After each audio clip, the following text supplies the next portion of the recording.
Good evening students. तो आज का जो हमारा सेशन है, इसमें हम लोगों ने अभी जो हमारे अभी के फिलहाल के जो सेशंस है उसमें हम लोगों ने स्टार्ट किया वाला है the explanation series completely, right. तो उसमें हम लोगों ने एक्सप्लेनेशन स्टार्ट किया वाला है जीपैट का जो 2025 का पेपर है उसका एक्सप्लेनेशन हम लोगों ने स्टार्ट किया वाला है, जिसमें से एक सेक्शन कंप्लीट हो चुका है। उसका नाम है pharmaceutics and the allied subject. So today we are going to discuss the questions which are from the subject of the pharmacognosy। तो फार्माकोग्नोसी में से कौन से क्वेश्चन जीपैट में आने वाले हैं उनका हम लोग डिटेल में डिस्कशन करेंगे। लेकिन ये डिस्कशन पे जाने के पहले ही मैं आप लोगों को बता देता हूँ कि फार्माकोग्नोसी के लिए हम लोगों को जो टेबल्स होते हैं, हर एक का जो क्लासिफिकेशन होता है, उसके सारे ड्रग्स, उसका सोर्स और उसकी फैमिली एंड उसके केमिकल इंग्रेडिएंट्स, तो उनके बारे में हम लोगों को पता होना बहुत ज़्यादा इसेंशियल होता है, राइट।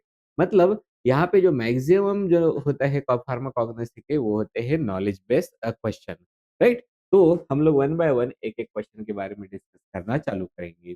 तो इसमें सबसे पहला क्वेश्चन आता है, वो क्वेश्चन था 3 का 2 इज कंसिस्ट ऑफ, राइट। 3 का 2 इन द फार्माकोग्नोसी। 3 का 2 मतलब क्या होता है? हम लोगों को जैसे हिंदी में कटु बोला जाए तो वो ये लगता है, मतलब इसको क्या बोलते हैं, पंजेंट बोला जाता है। ओके, सो 3 का 2 इज द थ्री पंजेंट, इसको हम लोग बोलेंगे थ्री पंजेंट्स। तो ये जो थ्री पंजेंट्स होते हैं, वो थ्री पंजेंट्स कौन से होते हैं, ये वाला हमारा क्वेश्चन है। तो उसमें और थ्री पंजेंट्स मतलब सिंपल सा याद रखना है, तीन तीखा, राइट। तो कौन सा होता है? ब्लैक पेपर तीखा होता है, राइट। ब्लैक पेपर आप लोगों ने देखे वाले ना, काले मिरा, राइट। ये हो गया। लॉन्ग पेपर ये भी तीखा होता है, लेकिन जो बीटल होता है वो तीखा नहीं होता, राइट। उसके बाद में ब्लैक पेपर हो गया, लॉन्ग पेपर हो गया और जिंजर, ये तो तीनों भी तीखे दिखाई दे रहे हैं। देन ब्लैक मस्टर्ड होता है क्या? नहीं, राइट। उसके बाद में लॉन्ग पेपर, यस, राइट। तो इसके लिए हम लोग फिर तीनों के भी बारे में पता होना चाहिए। तो यहाँ पे हम लोग सबसे पहले देखेंगे what is the meaning of the three cut. Three, यहाँ पे थ्री मीन्स थ्री और कटू मतलब क्या होता है? पंजेंट, जिसको हम लोग वैसे शार्प टेस्ट बोला जाता है। तो उसमें आते हैं तीन इंग्रेडिएंट्स होते हैं। एक होता है ब्लैक पेपर, अब जिसका सोर्स होता है दैट इज पाइपर नाइग्राम। दूसरा होता है long pepper, that is the piper longum. और तीसरा होता है, वो होता है जिंजर, उसमें भी ड्राई जिंजर हो गया, और जिंजर की फैमिली तो सबको पता है, तो उसका होता है जिंजिबर ऑफिसिनाले, राइट। ये हो गया उसका सोर्स। तो ये जो तीन होते हैं उनको बोला जाता है हम लोग त्रिकटु। एक्चुअली उनका यूज कहाँ पे होता है? As a digestive stimulant, carminative, okay, और बायो अवेलेबिलिटी इनहांसमेंट में भी यूज होता है। ये छोड़ के जो बाकी के थे, जैसे हम लोग बात कर रहे थे बीटल की, मतलब जो दूसरे ऑप्शंस है वो रॉन्ग क्यों हो रहे हैं, ये भी तो हम लोगों को पता होना चाहिए। तो हम लोग यहाँ पे देखते हैं, पहला ऑप्शन में था बीटल था। बीटल जो का सोर्स जो होता है वो होता है पाइपर बीटल। ये पंजेंट तो होता है, लेकिन ये त्रिकटु का पार्ट जो है वो नहीं है। ओके, उसके बाद में ब्लैक मस्टर्ड, ये भी पंजेंट है, लेकिन उसको भी त्रिकटु बोल के यूज नहीं किया जाता। और स्मॉल पेपर होता है, ये भी स्टैंडर्ड त्रिकटु का कंपोनेंट नहीं है। मतलब हम लोगों को पढ़ना था फार्माकोग्नोसी में, तब डायरेक्टली हम लोगों को वर्ड पता होना चाहिए। वो भी कौन सा है? 3 का 2, जो कि बने वाला है black pepper, long pepper and the ginger. तो ये वाला हो गया हमारा सबसे पहला ऑप्शन, राइट। सॉरी, सबसे पहला क्वेश्चन और उसका आंसर। तो हम लोग जब भी स्टार्ट कर रहे हैं, तो पहला क्वेश्चन ये था हमारा, ये जो 3 का 2 होते हैं, ये 3 का 2 कंसिस्ट ऑफ। तो 3 का 2 किससे बने वाला है? थ्री। 3 का 2 का मतलब ही क्या होता है? शार्प टेस्ट वाले, that these are the three pungents, right. तो ये जो 3 का 2 होता है, ट्राई मीन्स थ्री, राइट। कटू means pungent, that is sharp taste. तो उसमें तीन इंग्रेडिएंट होते हैं, black pepper, long pepper and the ginger, right. और ये जो 3 का 2 होता है उसका यूज होता है as a digestive stimulant, carminative and bioavailability enhancer. तो ये जो बीटल है, ब्लैक मस्टर्ड है और स्मॉल पेपर है, ये एक्चुअली पंजेंट तो होते हैं, बट ये जो कॉम्बिनेशन है त्रिकटु का, उसका पार्ट नहीं होते हैं। इसलिए हमारा करेक्ट वाला आंसर कौन सा है? That is black pepper, long pepper and the ginger. Then हम लोग सेकंड क्वेश्चन पे जाते हैं। वो क्वेश्चन है, in super critical fluid extraction, right? Extraction की प्रोसेस है, that is called as super critical fluid extraction की एक मेथड है। यहाँ पे critical temperature and pressure of CO2, मतलब ये हम लोगों को इस क्वेश्चन के लिए क्या पता होना चाहिए? The different different methods of the extraction, और उसमें भी पता होनी चाहिए what is the super critical fluid extraction. तब जाके हम लोगों को पता चलेगा कि यहाँ पे जो क्रिटिकल टेम्परेचर और जो प्रेशर होता है कार्बन डाइऑक्साइड का, वो कितना होता है। तो हम लोग सबसे पहले जाएंगे, what is the meaning of the critical temperature and the pressure, right? तो जैसे हम लोग बात करते हैं क्रिटिकल टेम्परेचर एंड प्रेशर की, तो हम लोग ये देखते हैं क्रिटिकल टेम्परेचर मतलब कौन सी चीज होती है और प्रेशर मतलब क्या चीज होती है। तो हम लोग देखते हैं जो क्रिटिकल टेम्परेचर होता है, वो ऐसा टेम्परेचर होता है जिसके ऊपर, दैट मीन्स अबाउ विच, जो गैस होती है, this can not be liquefied, चाहे कितना भी प्रेशर तुम लोग अप्लाई कर लो, राइट? तो यहाँ पे क्रिटिकल टेम्परेचर मतलब ऐसा टेम्परेचर होगा, जो यूजुअली ऐसा होता है ना कि प्रेशर हम लोग अप्लाई करेंगे तो गैस लिक्विफाई हो जाती है। तो क्रिटिकल टेम्परेचर वो टेम्परेचर होता है जिसमें अगर हम लोग कितना भी प्रेशर अप्लाई करेंगे, तो इस टेम्परेचर के ऊपर जो गैस होती है वो लिक्विफाई नहीं होती। और क्रिटिकल प्रेशर मतलब क्या होता है? It is the minimum pressure required, right? So this is minimum pressure required to liquefy the gas as its critical temperature. Okay, तो हम लोग यहाँ पे देखते हैं जो भी हमारा क्रिटिकल पॉइंट होता है, क्रिटिकल पॉइंट में जो प्रॉपर्टी होती है लिक्विड और गैस की, दिस विल बिकम इनडिस्टिंग्विशेबल, मतलब यहाँ पे वो दोनों फेज अलग अलग नहीं रह जाते हैं, वो रहते हैं एट द इक्विलिब्रियम। इसलिए हम लोग बात करते हैं सुपर क्रिटिकल फ्लूइड की। तो ये जो सुपर क्रिटिकल फ्लूइड होते हैं, वो तब फॉर्म होते हैं जब हम लोग टेम्परेचर को रखेंगे greater than the critical temperature, और प्रेशर को भी हम लोग रखेंगे greater than the critical temperature, right? तो ये इस रीजन में होता क्या है? तो यहाँ पे ये जो हमारे सॉरी, यहाँ पे ये जो हमारे फ्लूइड्स होते हैं, वो बिहेव करते हैं लाइक गैस, और कौन से टर्म्स में? In terms of the diffusion and ability to penetrate, right? तो हम लोग इसको क्या बोलेंगे? यहाँ पे जो फ्लूइड होते हैं, मतलब यहाँ पे लिक्विड जो होते हैं, वो हम लोग बात करते this in this this are behaving like a liquid in terms of the density and the solvent power, right? तो यहाँ पे हम लोगों का ये जो क्वेश्चन है बिल्कुल ही कॉन्सेप्चुअल होता है। तो जब भी हम लोग बात करते हैं critical temperature and the pressure carbon dioxide के लिए, तो वो होता है 31 डिग्री सेल्सियस, एंड जो प्रेशर होता है वो होता है 74 एटमॉस्फेरिक प्रेशर, राइट?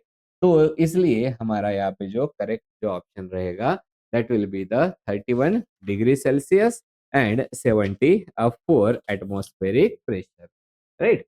उसके बाद में जो नेक्स्ट आता है, वो हम लोग देखते हैं match the drug with it's a family. तो उसके लिए जो भी हमारे पास में ड्रग है, उनका पूरा का पूरा हम लोगों को पता होना चाहिए, सोर्स कौन सा है, उसकी फैमिली क्या है, मतलब हम लोगों को पूरा याद होना ही चाहिए, राइट? तो सबसे पहले हम लोग देखते हैं, पहला होता है स्नेक रूट। स्नेक रूट मतलब जो हम लोग राव अल्फिया होता है ना, तो वो वाला होता है स्नेक रूट, राइट? तो इसके लिए हम लोगों को चारों के भी सोर्सेस पता होने चाहिए। जैसे पहला जो होता है वो होता है स्नेक रूट। स्नेक रूट मतलब कौन होता है? It is Rao Alfiya सर्पेंटिना, and यहाँ पे इसकी जो फैमिली होती है वो होती है अपोसाइनेसी, राइट? और इसके वालिफे के पास में जो एक्चुअल की अल्केलॉइड जो प्रेजेंट होता है वो होता है रिसरपाइन। तो हम लोग क्या कर रहे हैं, साथ में जितनी भी इंफॉर्मेशन आ रही है उसको भी हम लोग अब प्रोसेस कर रहे हैं, राइट? दूसरा जो हमारा ड्रग है वो होता है आर्टेमिसिया। आर्टेमिसिया का एक्चुअल जो सोर्स होता है वो होता है आर्टेमिसिया एनुआ एंड आर्टेमिसिया एब्सिनिथम, जो कि बिलोंग करता है फैमिली से जिसका नाम है एस्टेरेसी, राइट? एस्टेरेसी, और उसी को हम लोग बोलेंगे कंपोजिटी। तो ये जो आर्टिमिसिन होता है, तो हमारी ड्रग कौन सी आर्टिमिसिया के पास में कौन है? आर्टिमिसिन। तो ये जो आर्टिमिसिन है, this is that means artemisinin, this is antimalarial drug, right? तीसरा होता है हमारा बीटर आलमंड। बीटर आलमंड का जो सोर्स है वो होता है प्रूनस एमिगडालस, राइट? और उसकी फैमिली है Rosaceae, that and it contains the amygdalin, जो कि रिलीज करता है hydrocyanic acid on the hydrolysis. तो एमिगडालिन क्या है? इट इज साइनोजेनिक ग्लाइकोसाइड होता है। फिर आता है हमारा मीर। मीर जो है वो होता है ओलियोगम रेजिन होता है, जो कि हम लोगों को मिलता है फ्रॉम द कॉमिफोरा स्पेसिस से, और इसकी फैमिली होती है वो होती है बुरसेरेसी, राइट? तो इसके वजह से फिर हम लोगों को जो मिलता है करेक्ट आंसर जो आता है, तो स्नेक रूट का अभी अभी मैंने बताया, तो स्नेक रूट जो होता है वो उसका वो फैमिली होता है वो है अपोसाइनेसी। फिर इसके बाद में जो आर्टेमिसिया आता है, आर्टेमिसिया का कौन सा था हमारा? वो था कंपोजिटी। उसके बाद में बीटर आलमंड, बीटर आलमंड का that is the family is the Rosaceae. इसलिए फिर हमारा जो सही ऑप्शन होता है this is the B option. यहाँ इस तरीके से मैच करने के लिए आता है हम लोगों को क्वेश्चन, राइट? तो ये हो गया हमारा नेक्स्ट क्वेश्चन। उसके बाद में जो क्वेश्चन आया था जीपैट में वो होता है नेचुरली ऑकरिंग पिलोकार्पिन इज, मतलब सबसे पहले हम लोग क्या पता होना चाहिए? पिलोकार्पिन का सोर्स पता होना चाहिए। तो हम लोग अब हमारे क्लास में इस तरीके से हम लोगों ने हर एक ड्रग के बारे में पढ़ के रखे वाला है। तो यहाँ पे हम लोग अगर बात करते हैं पिलोकार्पस, तो पिलोकार्पिन कहाँ से मिलता है? पिलोकार्पस से, राइट? तो पिलोकार्पस का जो नेम या फिर सिनोनिम होता है वो this is the Pilocarpus, that is the jaborandi. इसलिए उसका जो बायोलॉजिकल नाम होता है वो होता है पिलोकार्पस जैबेरोइडी। उसका कौन सा पार्ट यूज करते हैं? दैट इज लीव्स, और फैमिली जो होती है वो होती है उसकी रूटेसी, राइट? अब ये जो पिलोकार्पिन होता है उसके केमिकल सॉरी पिलोकार्पस होता है, उसके केमिकल्स में हम लोग देखते हैं प्रेजेंट होता है पिलोकार्पिन, आइसोपिलोकार्पिन, देन पिलोकार्पिडिन, ये सारे कंस्टिट्यूएंट्स होते हैं वो प्रेजेंट होते हैं, राइट? अब ये जो पिलोकार्पिन होता है, ये पिलोकार्पिन के स्ट्रक्चर में दो कायरल सेंटर्स होते हैं at the C3 and the C4, जिसके वजह से उसके डिफरेंट डिफरेंट स्टीरियो आइसोमर्स बनते हैं। लेकिन नेचुरली एक्टिव उसका जो फॉर्म होता है वो होता है 3S and the 4R। Pilocarpine जो होता है वो नेचुरली ऑब्टेन्ड रहता है। So this is the 3S and the 4R pilocarpine, right?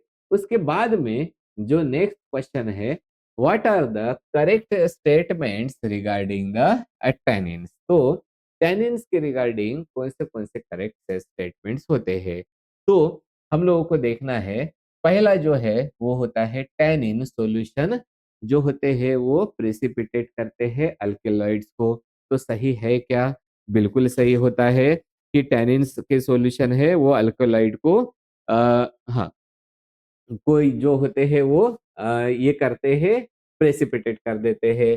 फिर सेकंड जो होता है हाइड्रोलाइजेबल जो टैनिन्स होते हैं वो प्रोड्यूस करते हैं gallic acid and the ellagic acid, जो कि प्रोड्यूस होते हैं बाय हाइड्रोलिसिस, और वो भी एसिड एंड एंजाइमेटिक हाइड्रोलिसिस, वो भी सही है।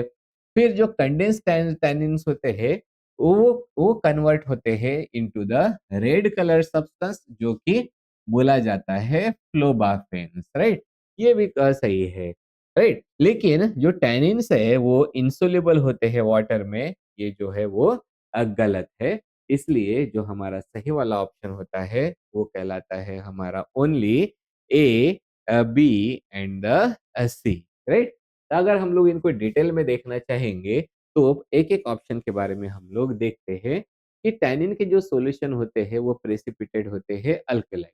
तो बेसिकली जब भी हम लोग टैनिन के बारे में बात करेंगे तो टैनिन्स जो होते हैं वो पॉलीफिनोलिक कंपाउंड्स होते हैं, ओके? जिनकी प्रोटीन बाइंडिंग जो एबिलिटी होती है वो स्ट्रांग होती है और साथ में ये इनसॉल्युबल कॉम्प्लेक्सेस फॉर्म करते हैं विद द अल्केलॉइड। दैट्स व्हाई हम लोग बोल सकते हैं टैनिन सॉल्यूशंस जो होते हैं वो प्रेसिपिटेट करते हैं अल्कलाइड्स को। इसी की वजह से टैनिन्स को यूज किया जाता है as a antidote for alkaloid poisoning, okay, by precipitating them. Okay, laboratory में टैनिन्स को हम लोग को प्रेसिपिटेट कर सकते हैं बाय द रिएक्शंस। दूसरा हमारा ऑप्शन ये था कि ये जो टैनिन्स होते हैं मतलब जो हाइड्रोलाइजेबल टैनिन्स होते हैं this can produce the gallic acid and the इगैलिक एसिड, राइट? तो हम लोग को इसके लिए ये पता होना चाहिए कि जो हाइड्रोलाइजेबल टैनिन्स होते हैं वो 2 टाइप के होते हैं। पहला होता है गैलोटैनिन और दूसरा होता है इलाजिटैनिन। गैलोटैनिन्स वो होते हैं जो कि हाइड्रोलिसिस के बाद में देते हैं गैलिक एसिड और जो इलाजिटैनिन्स होते हैं वो on hydrolysis it will give the ellagic acid. That's why this statement is true, okay? फिर जो आता है वो हमारा नेक्स्ट स्टेटमेंट आ गया और वो नेक्स्ट स्टेटमेंट कौन सा है? ये जो कंडेंस टैनिन्स होते हैं दे फॉर्म द फ्लोबाफिन, राइट? तो ये जो कंडेंस टैनिन्स है जिनका जो कि होते हैं प्रोएंथोसाइनिडिन। तो जब भी उनका उनको हम लोग हीट करते हैं एसिड के साथ में या फिर ऑक्सीडेशन होता है या फिर पॉलीमराइजेशन होता है तो वो फॉर्म करते हैं रेड इंसोल्यूबल कंपाउंड्स जिनको बोला जाता है फ्लोबाफिन। और फॉर एग्जांपल जैसे रेडिश ब्राउन जो कलरेशन आता है जो कुछ बार्क्स या फिर वुड्स में दिखाई देता है वो होता है because of the condense tannins जो कि फॉर्म कर रहे हैं phlobaphene, right? That's why third option is correct. फिर लास्ट वाला क्यों गलत था वो भी देखेंगे। ये जो टैनिन्स होते हैं वो इंसोल्यूबल होते हैं इन द वाटर। ये स्टेटमेंट ही गलत है क्योंकि टैनिन्स जो है वो यूजुअली सोल्यूबल होते हैं वाटर में as well as these are soluble in alcohol acetone that will be depending upon the types, right? इसलिए इस क्वेश्चन का हमारा जो करेक्ट जो ऑप्शन होता है वो होता है only A B and the C, right? उसके बाद में हम लोग हमारे पास में क्वेश्चन आने वाला है वो कौन सा वाला है? Alkaloids which are found alkaloids found as a salts of meconic acid. तो ऐसे कौन से अल्कोलाइड्स होते हैं जो हम लोगों को मिलते हैं as a salts of the meconic acid? तो अगर हम लोग इसको देखेंगे तो मेरे को पहले तो पता होना चाहिए हम लोगों को व्हाट इज मैकोनिक एसिड। तो मेकोनिक एसिड ये होता है जो कि कैरेक्टरिस्टिक ऑर्गेनिक एसिड्स है जो कि प्रेजेंट होता है इन द ओपियम लेटेक्स में, राइट? तो मतलब हम लोग क्या बोल सकते हैं यहाँ पे जो हमारे अल्कोलाइड्स होते हैं ओपियम के, जैसे ओपियम के कौन से अल्कोलाइड है? मॉर्फिन हो गया, कोडेन हो गया या फिर जो थिबेन होता है ये नेचुरली मिलते हैं as a salts of the meconic acid, right? तो यही है हमारा actual diagnostic feature of the opium जिसके वजह से उसको हम लोग यूज करते हैं एज अ आइडेंटिफिकेशन टेस्ट। तो दूसरे ऑप्शंस हमारे करेक्ट क्यों नहीं है? तो जो ट्रोपेन अल्कोलाइड होते हैं वो जैसे एट्रोपिन हो गया या फिर स्कोपोलामाइन हो गया ये पाए जाते हैं as a salts of the atropic acid, right? Ergot alkaloid होता है जो ये एसोसिएटेड होते हैं with the lysergic acid derivative और जो राउवल्फिया अल्कोलाइड्स होते हैं ये ऑकर होते हैं as a salts of organic acids, right? For for example जैसे रिसरफाइन रिलेटेड एसिड्स होते हैं। तो मेकोनिक एसिड के जो अल्कलाइड्स कौन से अल्कलाइड्स है जो कि फाउंड होते हैं as a salts of meconic acid, तो वो होते हैं हमारे ओपियम अल्कलॉइड्स। तो ओपियम अल्कलॉइड्स जो है वो हम लोगों को पाए जाते हैं as a salt of the meconic acid, right. अब इसके बाद में का जो हमारा स्टेटमेंट रहेगा वो स्टेटमेंट ये है कि correct statement for the anthraquinone derivative, right. तो एंथ्राक्विनोन डेरिवेटिव के लिए करेक्ट स्टेटमेंट कौन सा होता है? तो एंथ्राक्विनोन जो डेरिवेट ये जो डेरिवेटिव होते हैं these are basically detected by, किससे ये डिटेक्ट होते हैं वो उनके बारे में देखा गया है, राइट। तो हम लोग यहाँ पे देखते हैं देज आर डिटेक्टेड बाय वॉल्ट्रैंगर टेस्ट। ओके, ये तो सही है। Anthraquinone is pale yellow and soluble in alkali. Wrong, right? Then anthranol जो होता है वो भी ये आप हमारा कौन सा वाला है, is insoluble in alkali and shows the red fluorescence। ये भी wrong ऑप्शन हो गया। और बोल्ट्रैंगर टेस्ट इज निगेटिव फॉर एंथ्रेनॉल, ये भी हमारा सही ऑप्शन होता है। तो इसके बारे में भी हम लोग डिस्कस करेंगे वन बाय वन, एक एक ऑप्शन के बारे में। तो पहला ऑप्शन क्या बोलता है कि ये जो हमारे एंथ्रोक्विनोन जो ग्लाइकोसाइड्स है वो डिटेक्ट होते हैं बोल्ट्रैगर टेस्ट, क्योंकि ये बोल्ट्रैगर टेस्ट होती ही है for the detection of the anthraquinone glycoside, जहाँ पे आफ्टर हाइड्रोलिसिस जो एक्सट्रैक्शन होता है वहां पे जो पिंक कलर वो होता है in alkaline layer that will confirm the anthraquinone, right. Second वाला है anthraquinone is pale yellow and soluble in alkali.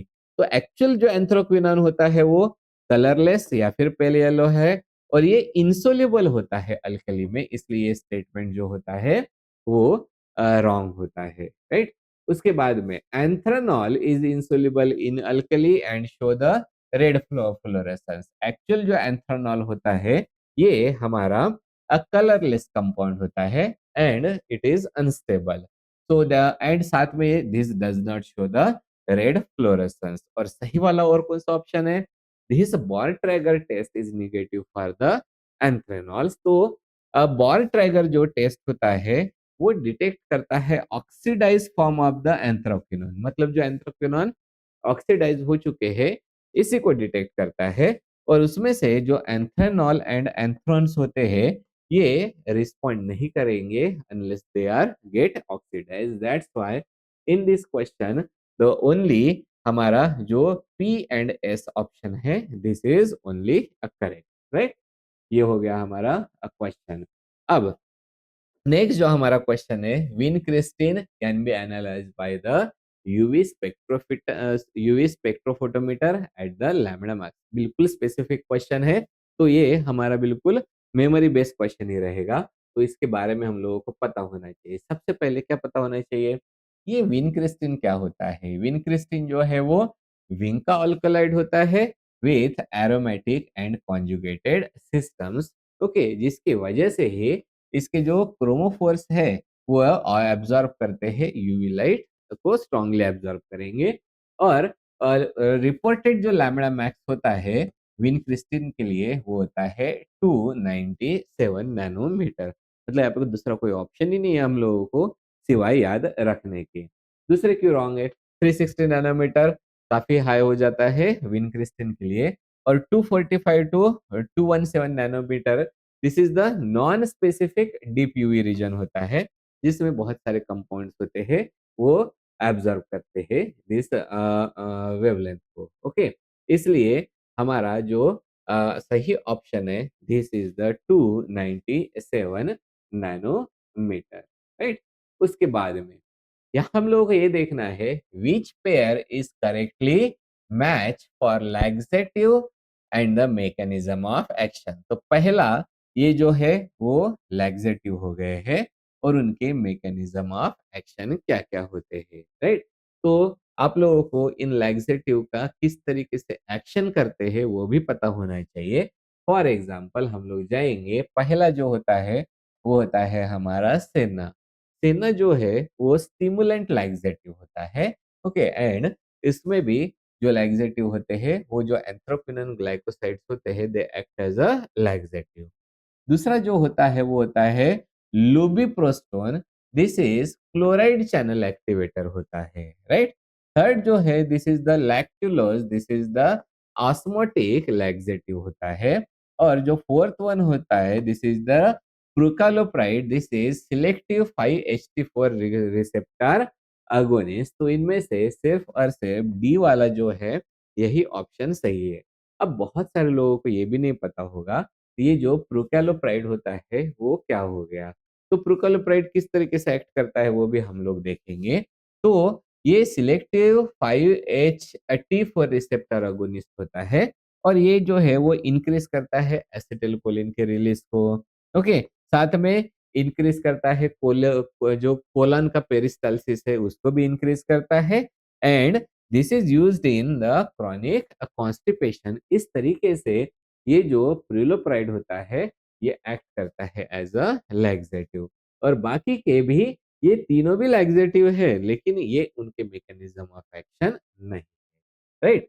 उसके बाद में लास्ट वाला जो हमारा क्वेश्चन था वो था लास्ट, ये ना, हाँ, लास्ट क्वेश्चन ये है the Manucol is also known as. ये तो बिल्कुल स्पेसिफिक वाला क्वेश्चन है। हम लोग को पहले देखा जाएगा कि मैन्यूकॉल ये कौन सी क्या है। मैन्यूकॉल ये कमर्शियल या फिर ट्रेड नेम होता है और वो भी किसका, सोडियम अल्जीनेट का। और सोडियम अल्जीनेट मतलब ये हम लोगों को मिलेगा फ्रॉम द ब्राउन अलगी। और ये जो सोडियम अल्जीनेट होता है उसको हम लोग यूज करते हैं as a thickening agent, suspending agent, emulsifying agent या फिर जो टैबलेट बाइंडर होते हैं उस तरीके से हम लोग यूज करते हैं। दूसरे वाले कौन से वाले ऑप्शन है, मतलब ये वाला कौन हो गया, सोडियम अल्जीनेट। फिर दूसरे देखेंगे कार्बोपोल कौन हो गया, ये synthetic polyacrylic acid polymer होता है। Guar gum this is plant polysaccharide हो गया, right. Then alginate acid this is free acid form हो गया, राइट। तो हम लोग यहाँ पे देखते हैं कि ये जो सोडियम अल्जीनेट होता है, सोडियम अल्जीनेट का ही जो ट्रेड नेम है that is called as the Manucol, right. तो इस तरीके से ये जो क्वेश्चंस है वो आए थे जीपैट 2025 में अबाउट द सब्जेक्ट फार्माकोग्नोसी। तो यहाँ से हम लोगों को क्या सीखने के लिए मिला, we have to be very specific for the pharmacognosy. आप लोगों को सिर्फ नुस्खे ड्रग और उनके नाम देख के नहीं जाना है, उनके प्रॉपर्टीज भी पढ़ के जाना पड़ेगा, राइट। तो यहाँ पे हम लोग स्टॉप करते हैं फार्माकोग्नोसी का डिस्कशन।